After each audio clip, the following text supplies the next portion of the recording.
Welcome from the break. This is the Dialogue on Soul TV. My name is Prince Apollo. On the show, we have Richard Baguma Tinkasimire, a veteran journalist, but also a political commentator.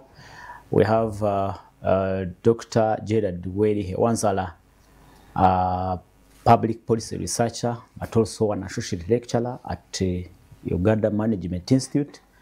We have the privilege that we today host Farida Rule. Farida Rule is an election observer, but also the executive director for Ushahidi Foundation, one of the accredited observer organizations, NGOs, in the general elections 2026. And we reflect on the events as the presidential campaigns conclude the first week, and we were looking at the situation as the campaign period progresses. More specifically, the fact that the first week has been so calm, though with few scuffles, but largely calm, and how best we can preserve that environment across the campaign period. But I asked you to send in some comments, and that's what I want to look at. Hello, dialoguers. Baguma sadly predicts that Museveni will remain president because, one, he's using state resources to campaign. Two, his opponents are being cajoled to campaign sugar canes, trees and bushes, no going to centers.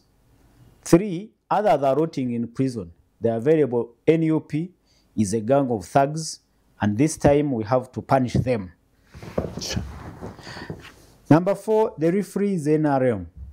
Number five, there is a heap of candidates sponsored to divide the vote. However, one day we shall live in peace without threats, arrests and beatings from gunmen. Nobody in Kawanda. What an observation there. Thank you, Norbert. It is your opinion. And he lists down the reasons why Baguma is predicting an obvious result of this election. Hello, Prince Apollo. I am Juma. Did you thank him for viewing? Yes. Please. Yeah. True. True. Hello, Prince Apollo. I'm Juma Emmanuel from Russia. It is too early to analyze the presidential campaigns in the first week. Tension will come in when these candidates are in the nearby location or districts, and also when December is coming to an end. By then, you will hear people from this party have shifted to another, so the pressure will amount to one camp. The other point is the incumbent neutralized the opponents by imprisoning some of the key figures. So the opposition is just like a detoothed dog, which only barks without biting. We have seen many youth join the NRM this time round compared to the last campaign, where 90% of them were under the wave of people power. Is it true? Well, I don't want to believe that. What metrics is he using? Because let me check the name. Juma Emmanuel. Thank you, Juma. Thank you. Because we are having a trend where we are seeing very many young people at rallies or campaign launch, but basically children picked from school. When the NRM... How did you know that these were children? I saw kids wearing uniform at Kololo, removing and wearing oversized T-shirts. And I saw them in a patch, in a Molatar. The other day, actually, if you saw the first quarter in front, there were kids in oversized T-shirts. And then in the middle, I don't know how it happened. The language is very confusing. You would see red dominating somewhere in the middle. It is politics. Good morning, Apollo and the esteemed panel. On the issue of fair campaigns, in week one, for me, I want to thank the NUP candidate because his approach in this week one is totally different from the one he started with in the previous election. You will realize that he has gone ahead to ask his people not to be violent, even where the police interrupts them. So to me, I think the fair campaigns are attributed to the discipline of the candidates. I am Abel Keru Akampumuza. Thank you so much, Abel Keru, our ardent viewer on the dialogue. Thank you. Hello, thanks for the show. Could the panelists give us some elaboration on the red tie men who are disguising as new presidents? They seem to be working for Museveni. Red tie now. I don't know what he means. Means the likes of Segona. I don't know what he's meaning. I really don't know. Who are disguising as new presidents? Okay, we really appreciate your message. Let me check the status for the name. Igama is the name I can read from the status. Thank you so much for watching.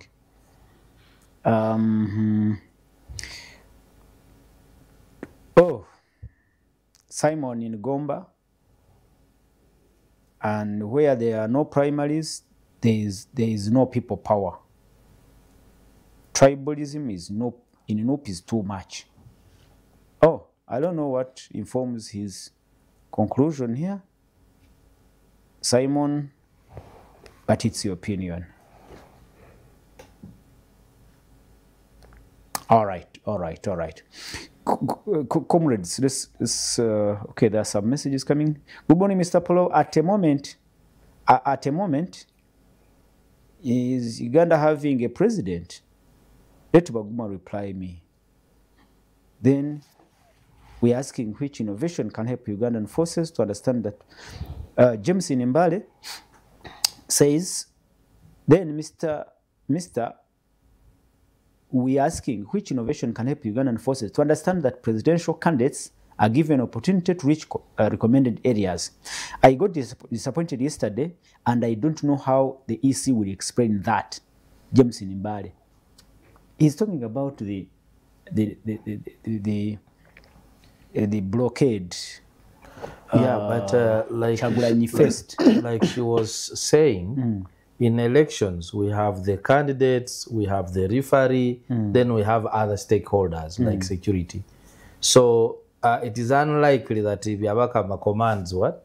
Security. So like that's why we were saying that in some areas candidates are moving smoothly. And then somewhere in other areas like Iganga, we have seen 2 opposition candidates being halted. So I think let's treat it as case by case. But of course, the Electoral Commission has to come out and assert itself to ensure that there's fairness. What was the explanation from the security? What was the reason for blocking Chagulanyi? Of course, it is the usual thing that they wanted to use this route. We told them use this, but there are people's shops, you know, it's a traffic jam, and the same things Richard was talking about. Good morning, sir. It's Joseph from Kayabwe. I want to thank Mr. Robert for the peace kept. I think he means Chagulanyi, Robert. But you can appreciate Chagulanyi. I saw him in that departure briefing he had with his foot soldiers, telling them, guys, we should not drive on both sides of the road, both lanes, because actually for him, he says, these people you see, meaning security, are looking for a reason to shoot at us or to destabilize our campaign. So please be mindful of the law, and you give him credit for that. Yeah, but without sounding like I'm a member of NUP, because I am not. If you recall history from the time Chagulanyi entered the politics, his message was that we can do it with a vote. We can do it. Let's register, get a national ID, let's use our microphone. And at that time, he thought he was going to leverage on his music and popularity. But of course, since then, his music, he was banned from holding any meetings after the Chalenga, launch. I've never seen him sing again. So he was not really such a violent person. He has always called for a peaceful participation in elections. And looks like the foot soldiers are also listening. Yeah, they listen to him. You know, that's why every word he says spreads like wildfire. Now the whole country, everybody is saying protest vote, protest vote. When he talks about Echigali, everybody is talking about Echigali among the. And you know, this country is very young. We have the average age of 16, very, very young. And this is Kyagulanyi in 40s, early 40s, competing with an incumbent of 81 years who has been there for 40 years. So there's a likelihood that there's a population that does not want to listen to anything the president says, but what they want is that space for them to participate, escort their candidate, vote, and go home. Richard Baguma, do you find any reason why Kyagulanyi should be pushed to, like one person commented here, to campaign sugarcane and bushes, and also eat some dust? So, Apple, is there any reason? And you know, I'm not asking for answers from you. No, is there any reason why Kyagulanyi is going out of his house every day to run around? The reason is to remove Yoweri Museveni. So isn't that reason enough? So that this one wants to remove you, not from being a producer of a talk show, so you don't not from being an ED of an NGO, you don't also but need to remove you to resist from being a president of a country. And that's not reason enough to resist him. Okay. Can we? Can we sit and say that's not reason enough? I mean, really.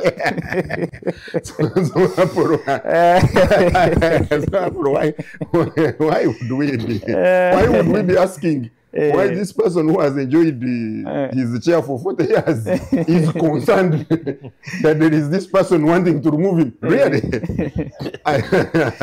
Okay. But Apple, for me, I also think so that we have to, what you are questioning is not if there is a reason. That's not how I understood you. Yeah. What you are questioning, is it fair? I think that's what you are asking. But that there is a reason.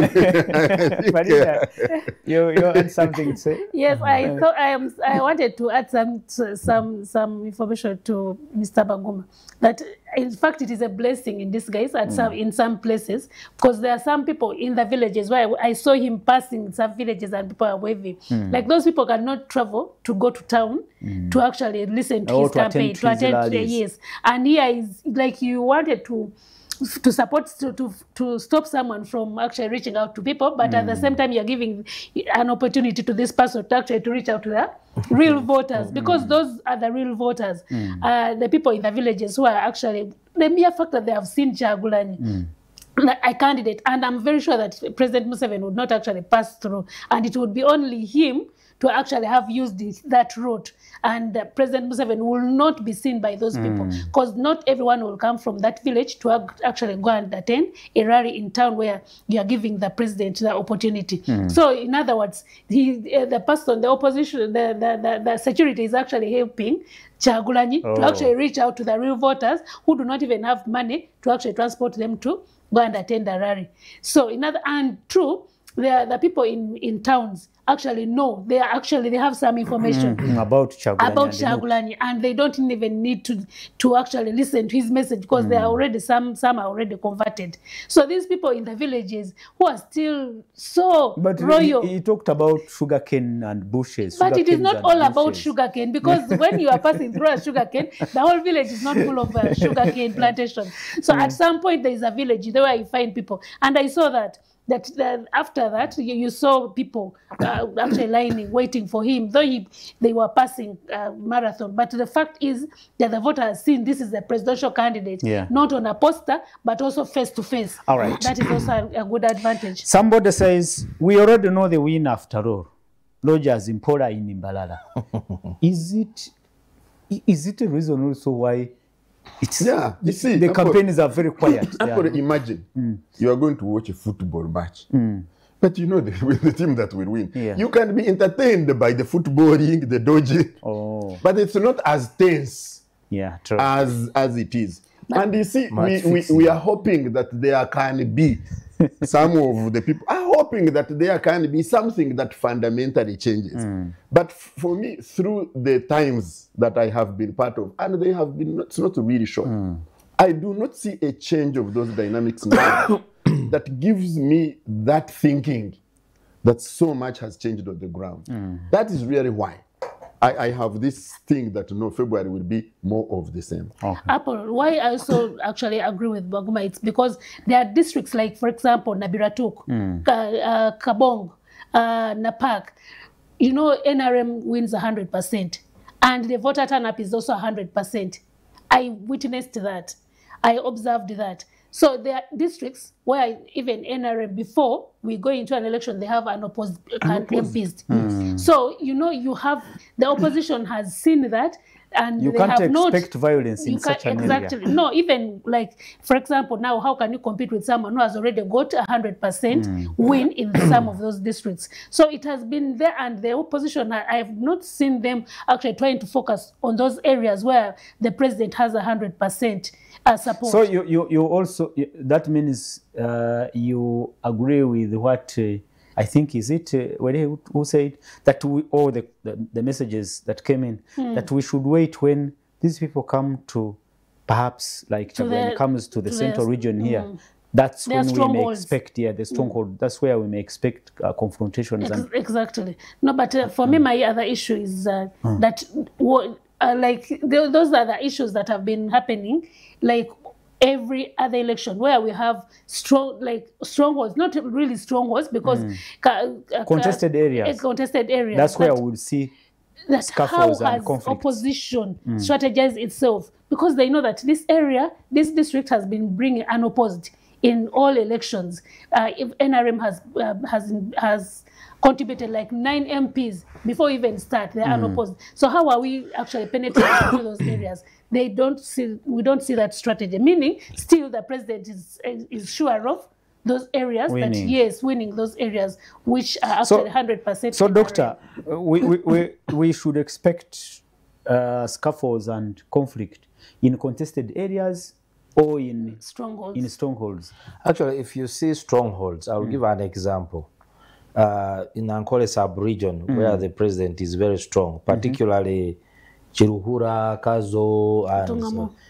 Every time an opposition candidate tries to enter there, there is a serious confrontation, and even the local agents are treated as almost rebels. You may not sleep in your house because you have showed your face as a supporter of opposition. If you got Karamoja, we have been having a gun economy. The warriors, cattle rustling, and so it is a preserve. It has a high concentration of guns. And then also you have very poor, vulnerable population. So the ruling government definitely has an upper hand, because one, you dominate with the security. Two, you can actually use the army, like others have always said. People go to vote when they have voted for them. I have a friend who studied in Makenke in Imbarara. She's a lady who told me when they were in secondary school there, they would be ferried to a nearby polling station, and then they vote like 5 times and they take them back to school, because there's no even agent of Kizabesije or FDC in the area. So where there is, high concentration of support, like Uganda here. What can we expect now when Chagulanyi comes to Central? When Chagulanyi comes to Central, you know that NRM tells you that they have millions of party leaders, structures across the country. But when it came to elections, even the leaders evaporated. What does it show? You see Chagulanyi winning in some districts, even 80%. Then you're like, what were these structures doing? And so in such a situation, you'll see that actually Loop guys are almost intimidating the few NRM guys who are not even willing to expose themselves. So this is what we are going to see. If we got Sironko, Bulambuli, and Bugisu areas, as Nandala moves closer, we are going to see a a similar thing. Okay. Richard, somebody talked about the arrests. Some prominent NUP soldiers who were arrested. Could these arrests have been of impact? I mean, causing this smooth first week of presidential elections, because now Eddie Mutwe is in prison, Waisom Fumbire is in prison, several of them very prominent foot soldiers. No, you are certainly forgetting that, for example, the Karangara group is still in prison. Of 2020. Yeah, so we are not talking about just these. I mean, I can understand the nearness of an event makes it more newsworthy. But we tend to forget the others. But you see, also what that has, I tell you about the Chuzo. The club. I tell you about the club. Swinging you club. see, what happens is, even us, when we come to talk, we self-censure. Because you know there is a club swinging somewhere. It can come for your head. And so this has impact. Yeah, true. It has impact. But also, an environment of fear. But we also forget. No. Make it clear. You're talking about an environment of fear. Yeah, but it's not only on the people who are campaigning. It's also on the security forces. People forget how many officers have been sanctioned across the forces. Yeah. Globally, and you don't think about the impact. It's very impactful on them. So these ones also sometimes are more cautious. And you see, you have cameras everywhere because every phone is a camera. Yeah. And you have citizen journalism, you will be spread. If you remember the other one who tore the post. I do not think that he thought at all that there was a camera somewhere which would make him famous. So some of these things, so the fear is not just on one side. And it can create some kind of moderation. But certainly when the contestation is threatening the roots, it will be forgotten. Will go bare knuckles will come out. But Apollo, you see, you didn't ask me about my week when we started like traditionally. Okay. And you denied me an opportunity to brag. Please brag. You see, the minister responsible for trade, industry and cooperatives appointed me. David Bahati. No, the minister responsible for trade cooperatives. Of trade. Is God Mwebesa Francis. He appointed me to chair the fundraising and the organizing committee for the Africa Industrialization Week. It's in November 17th, 20th. And more than 50 countries are coming to Uganda. So now I'm presiding over. Looking for resources for 50 countries. But I'm also saying that because we insisted that the youth be included. In the industrialization discussions in this country. Because you see, my really bottom-headed belief is when you have empowered people economically, they will be empowered to be more interested in their economics. And why I was reminded is just previously now, Werike was talking and talked about the Karamoja region and talked about the poverty factor as partly influencing the political outcomes. Thank you for bragging. Viewers, we need now to switch gears, and but before we do that, before we cross over and look into the ingoings within the opposition national unity platform, what are we? How are these presidential campaigns, the presidential race evolving? Because I saw Nandala, I mean, also being, actually he was the one to be confronted by security. And I don't know. I think with the Nandala there was even a bit of tear gas. Yes. Yeah. So I'm asking, what is it? What is it? Is it that Nandala is provocative? No, or maybe is powerful. Let me explain something. There has been this issue of which to FDC, and the assumption that Nandala is with Museveni. But there are people who are trying to position themselves in the politics of Uganda post Museveni. And Nandala has a significant network. Sure. As a resident of Unjeru, with radio stations Jinja, radio station in Mbale, chairman of Gisu And that Cooperative was in Union, Sogam. business in Soroti, and that network. And also leading the Forum for Democratic Change, which has some structures across the country. So they don't take you lightly. That club, they will beat you. Yeah, because I was asking myself, why would security be so rough with the Nanda? You may not be the front runner like now. I know the two front runners are two, Museveni and Kyagulanyi. Yes, but in that process, you may escape with one or two MPs in Jinja and also tap into. So you must be contained. Like what's happening. One comment about the other candidates. Where are they? What are they doing? I think I saw Munyagwa saying the money he has cannot take him for 2 weeks. He's fundraising. I saw Jerombicha Muntu in the West. I think he's trying to appeal to those who... by the way, he has got some significant number of candidates who lost in NRM primaries, who have joined the NT. Has he a chance to make some gains from what he got in the previous election?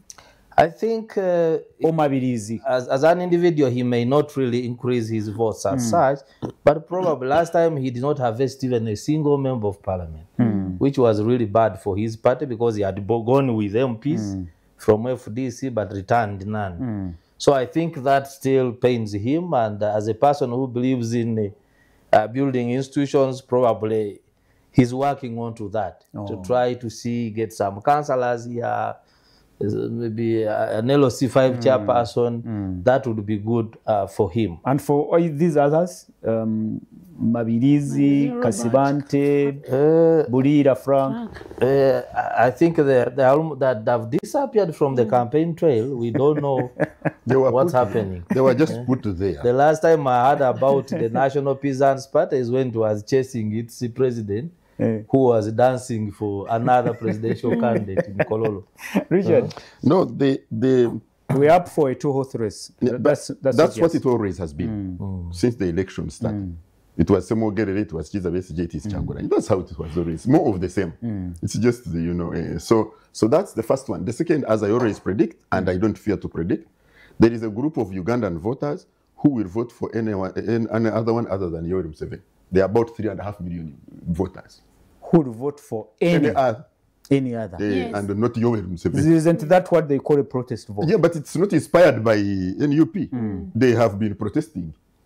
Yeah, so it's not inspired by NUP. NUP can only convince me that it has inspired a protest vote if they will go way beyond the 3.5 million. But our pattern has been about 3.5 million will vote against Yoweri Museveni, whether it's Semo Gerere, whether it's Besigye or NUP.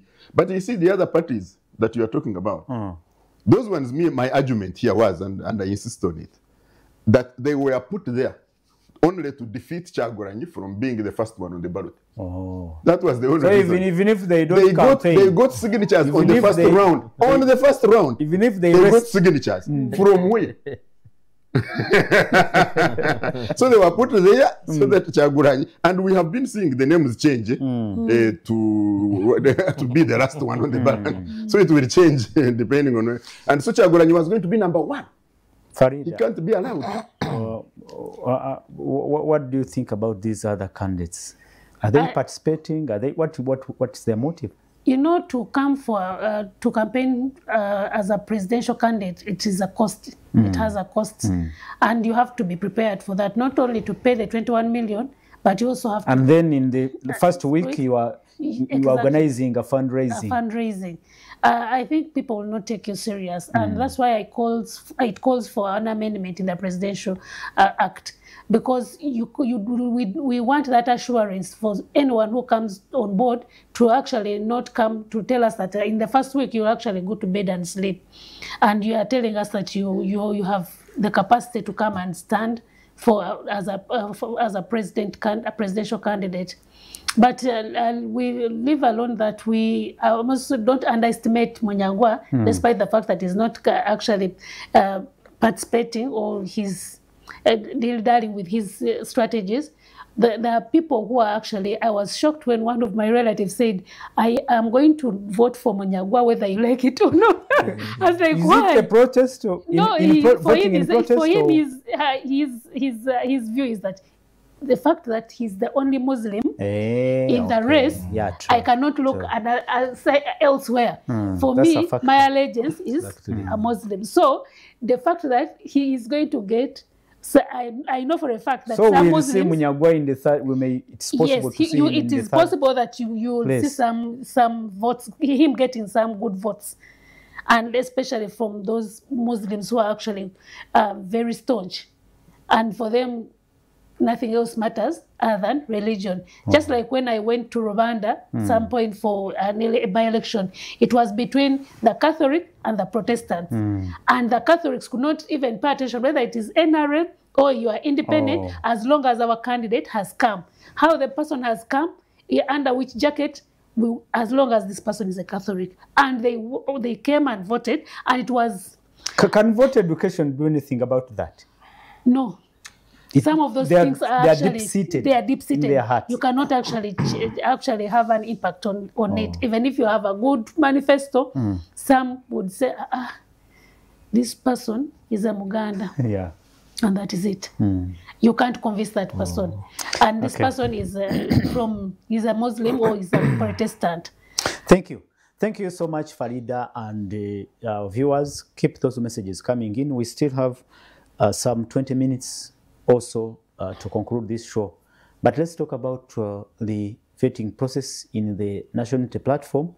And the list was handed to Kyagulanyi at the beginning of this week. And it seems like those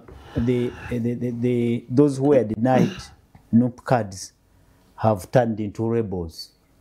Not only actually meddled Segona, but most of them, they are very bitter. They criticize their internal processes as not being transparent. The exercise has been unfair to them.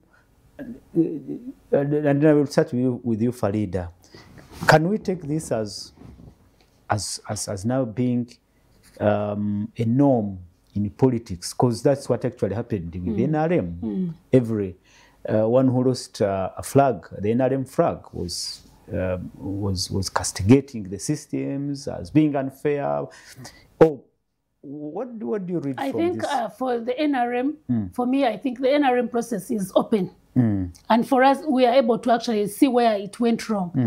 For NUP, the process is a bit closed. So you cannot actually observe and know why this process was not fair. So we cannot sideline with either the party or the candidates. Because the only process that we got to know is that people were asked to submit, and there is a team that is vetting. Yeah. And that team, the election management committee. And that team is not actually observed by any observer or the public. So we cannot scrutinize whether they followed the process, so we can't know where they went wrong.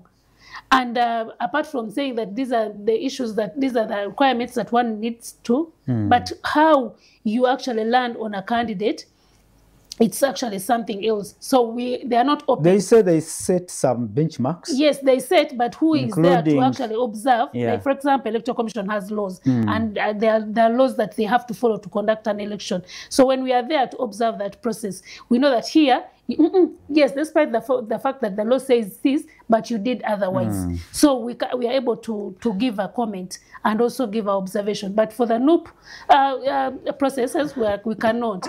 But for NRM, that's why we are able to say, Asechikubo, you are right, because really you were treated unfairly. Because we saw that there was security. You stood in the line. You stood in the line, and people, like, we were observing the whole process. And we know that we can actually say, NRM, you are not right. How do you think this will affect the NUP as a political party going forward? It will, it will affect them for other people who would want to join, who would admire their processes. So, wait a minute, why should I join this party as a candidate when the process is not fair? Because they have only listened to one side. So when the process is not fair, you would see that not many people would want to join you because they have that fear that they might be treated the same way. But also, NOP as a party has their own strategies, has their own policies. So it is so, I think these other candidates also, when you look at how they have been behaving, the events that have been unfolding towards this, you saw that there was some bit of unreality to the party and their incidents. Maybe the party considered that. Until when we get to know the thorough process, we shall know that really these people deserved to be kicked out. Thank you. Dr. Wanzala, people are, I mean, unsurprisingly, even NRM people are bashing NUP for giving cards to people maybe who are undeserving, like Matthias Walukaga, and you leave a very experienced lawyer like Medard Segona. What are we into? Apple, one, I've been one of the key critics of the NUP selection system. Because if you tell me that 40% will come from the questions at the voting table, a vetting table. 16 the constituency. What is your name? What is your level of education? Who is your father? Well, then that one, 40%, I believe that is okay. You can have a marking scheme and you give someone for 40% or 30 out of 40.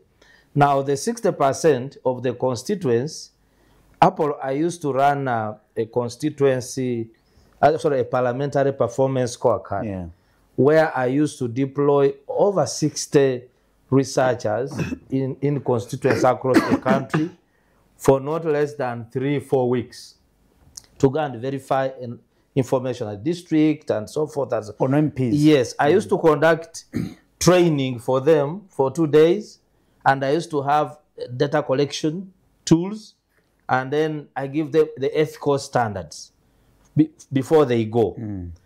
Now, you cannot convince me that a small team of Mr. John Mary Sebufu and Chemtai, there are about 7 of them, that those visits in the region and sitting there, they were able to do that exercise in the constituencies and be fair. Now, I think let's separate these. In Uganda and areas of Busoga, NUP has been having many candidates, 3, 4, 5. Which is also a problem. Yeah, exactly. In this case, probably they had to just, and they did not have time and resources. Probably then they have to depend on just a few leaders who go and say, so and so is strong, this one we shall lose. And then also we saw the issues of loyalty. We cannot downplay this. I have heard the spokesperson of the NUP say that the reason why we discarded Joyce Abagala is because we deployed her on the government assurances committee as a vice chairperson. And when we wanted to remove her from there to another committee, she ganged up with the NRM people and rejected. So that's the issue of loyalty. That's loyalty. When it comes to Honorable Segona, they have been open about it, saying that when they were having altercations with the Honorable Mpuga over the 500 million shillings, and when he organized the Thanksgiving, Honorable Medard Segona went to Masaka and openly supported the action of Honorable Mpuga. So to them, this was a disciplinary issue and loyalty issue. So, and then others, I've seen people being interviewed in Honorable Segona's constituency about Matthias Walukaga. People are saying, but look, he has been our mayor here, and we want him. Others are saying we are in the struggle. In the struggle, we don't need good English. We need someone who can bring more hundreds of thousands of people in the struggle. And they may be also right in their own way. So for us to trust anyway, they have some valid reasons. But in a democracy, for them to sound better than NRM, at least NRM boxed each other openly. They bought each other with money we're seeing. We are able to point. But what happened how will this affect the political party as NUP? Because now these are not going, they are actually not going anywhere. They say We are not joining any other political party. Let's run as independents. And some of them actually still pledge loyalty to the party, even when they are denied cards. But they still grumble. Yeah, sure. I think if you objectively look at the umbrella wave of Kyagulanyi, especially in Kampala, Metropolitan, and so it has not gone away. So even people who don't like him at the moment and have fallen out, they pretend that for president, we want Kyagulanyi. But for MP, you vote me. Because they know where the voters are going to tick. And so it is basically pretense. But also if you analyze some of the politicians, I think they have been on the move in the last 15 years. One election, you are a DP. Next election, there's an election where the Honorable Segona jumped on Amama Mbabazi. Go forward. By January, he was with Besigye, moving with Besigye in the same election. Then in 2021, you are with the... So you cannot trust them. Such a group is really, really hard to trust. Thank you so much, Doctor. And we are running out of time. But we have to conclude. Richard, what do you read from this this rebellion within the NUP, and more especially you, the people of NRM, bashing NUP for... No, that is just trying to take advantage of the situation, which is okay. When you have a situation that gives you advantage, you take advantage of it. That's what is happening. I will not be bashing. I will not be bashing NUP. Do the NRM really have the moral authority I will not be bashing NUP. To bash NUP? I mean, NUP has had the rebels. The first group of the rebels was the Honorable Bashir, the Honorable Kagabo, the Honorable Kagabo. That group. That was the first group of rebels. The NRM has a much bigger share of rebels than the NUP. Dr. Jesus Besigye is a rebel of the NRA. Honorable Mbabazi, they are all rebels of the NRA. So this is not new. What is more of the same? The Dandara Mababi is a rebel of the FDC. So more of the same. The Segonas are rebels of DP. Yes, PF. So really, for me, more of the same. You see, the NUP really is in a catch-24 situation. And we have to be fair to them. You open up this thing that you are going to do primaries voted, I swear to you they will be infiltrated. Oh. You will get, money will be pumped, the candidates with money who are Moors will be the ones who will take your tickets. NRM will win. So you can't do that. Candidates will win. The second thing is where I think Kyagulanyi and this group was very smart. There is no way you can debate loyalty. These guys that have not been given tickets are not loyal. They have spoken publicly. They have challenged Kyagulanyi's credentials for being party president. Segona, who is now the chap, what you call him, the boy, poster boy of this, he has attempted to stand for the presidential position in NUP. So really, this guy leave them. Why? And he had to remove them in a humiliating and exposing way.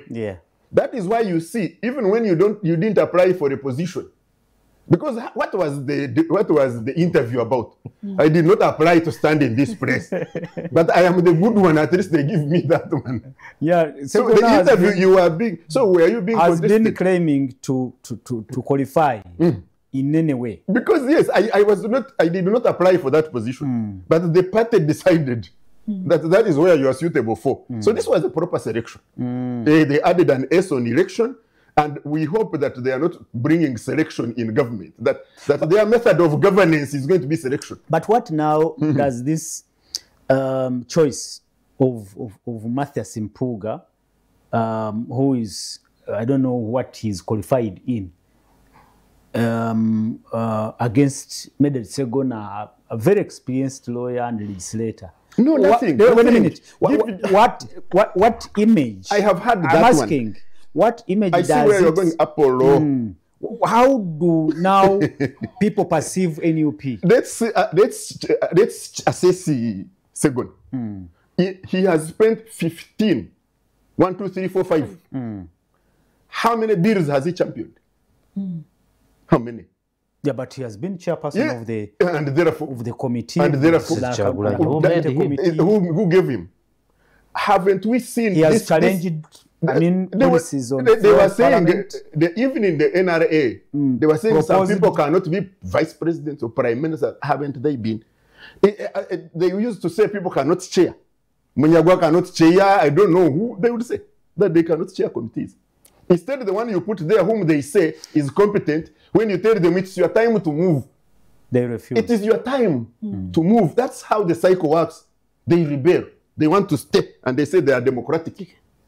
So what would they do when they power? You can the way how now the one in my view, strengthen his party. That's my view. Oh, and you know, you can also, when Nabanja was actually appointed to be the prime minister, everyone came up with their own way. She cannot, but she has managed to be a foot soldier for NRM. And you believe me or not, she has performed. Yes, because when you compare Nabanja with Amama Mbabazi with Uganda, because you can never see Amama Mbabazi in hospitals and also on streets and markets greeting people, and also Uganda, they were like superior people. Now Nabanja has she has written history. She has rewritten. She has rewritten in history that she actually, prime minister is not actually representing government and presenting government business, but also can go ahead and monitor what I have presented in parliament to see whether we need to change here or to change the notes. So we cannot. So Walukaga should go. Yes, as long as he's royal, because you want royal people to the party. You want people who are actually going to help you develop the party. And we are actually underestimating NOP, because NOP is a young party, and it is bound to have to experience all those challenges. But as you experience those challenges, they help you to grow. They help you to learn. So I know that maybe there are instances where they have made mistakes, but it is okay, because for a child to fall when you want to learn how to walk, it is okay. It is okay. So you learn a few things from there. All right. So I think we cannot overblame Kyagulanyi and the party for the decisions they have made. Yeah, thanks for the show. Is not for Mwogera Ruzungu. That's not what it is about. And also people who are overstayed. You know, you said that the president has to go. But my concern is that people have been despising NUP for having unexperienced or low-educated people. What did my chairman tell you, my commander-in-chief? That if people can wake up and do something and vote, they are okay. They are okay. So who is the champion? But actually, somebody told me NOP has brought on board very many young people who not have come. Somebody told me if Medad yes can go, but now already they have another lawyer actually reimbursed in his place. So they are not short of they have them. They are not short of. We are not looking for lawyers. But how has the lawyer helped the party? Thanks for the show. Why does Mr. Kaguta take Ugandans as North Korea, where presidentship is a family business and all family members are active in government? Joseph from Kayabwe, it is your question. I cannot answer that. Kayabwe, a man from Kayabwe, thank you so much for watching. Robert Seka in Bunga says, actually the lady, the observer, put it so well. The electorate focuses so much on their local needs, not eloquence. I was once in Nabingo for a burial, and I was surprised at all the support Walukaga had and the praise from the speakers in LCs. And my favorite Segona's name was Bood. I got so scared. The electorate will surprise you. Even my MP Nyeko, so good in parliament, but it was rejected by the locals because he has been available on the ground. He has not been available on the ground. All right, thank you so much. Well, now you see the systems you have been, saying they may not be effective. You may be surprised that Walukaga is very popular and they are very conscious of giving somebody a card, and then he fails to do what? To win the vote. Actually, this is the discussion I've had about Machindi, that Sewanyana was very vulnerable and also not loyal since he came out. Our time is up. So your last word, Doctor. That's why we see Muryanyama, Lirika. Your last word, Doctor, in just I think the Baganda have a saying that eliokangana etonya nolabe esisira bwezenkana that you can always have a heart well thatched. You think yours is the best until it rains. Yeah. That is when you start seeing rain in your house and you know you did nothing. So for people who are not loyal to their political parties, who don't listen to the institutions, I think we can learn something from the NUP, the purge. All right, Farida, your final word? Yeah, for me, I think the bottom line is that we have, all of us are saying the president has overstayed. Most people are saying the president has overstayed, but we are not actually practicing what we are saying, because most of these MPs have been there for over 15 years, but they don't show that we can actually leave space for other people to come, to show that it can happen even for the president, that you know you can actually move aside if you have you've if actually you are Segona, if you have served for 15 years, what else can move you on. move on and actually show the country that with that experience you are able to do something Thank else. And the rest of the MPs also who have overstayed, you have to think twice. But also, my advice to Honorable Segona, one, that if you go against the party, you are likely to be embarrassed more than even here. So I would advise him to think about his independence. He has already, too much water has gone down the bridge. I don't know if he can save anything. Of course he can, but he won't. Won't make it. He's stuck in his self-importance. He's stuck there. Yeah, so, but it's all right. So two things. One, ego. I don't share the euphoria that we are in a transition process. What? No. In 2031, we shall remind you of Malawi. That another president of 87 was voted popularly in Malawi. So we shall remind you that this is not new for Uganda. No, he was 85, I think. Yeah, and that's where we shall be about. And we shall be reminding you, and we shall, if we still have energy, the candidate will be the same on the paper. So I want to tap at that excitement before we go away. The second thing is also to tap at this over-optimism that tear gas will rot in the store. Tear gas is not bought to rot in the store. So I also want us to manage our over-optimism and wish you a lovely week. You don't think of biology. No, I talk about it every time. My name is Prince Apollo. Thank you so much for tuning in, and I hope we had a good conversation until next Saturday. Thank you so much to the production team. Thank you so much to those who sent comments and observations. Until next time, God bless you. God bless Uganda.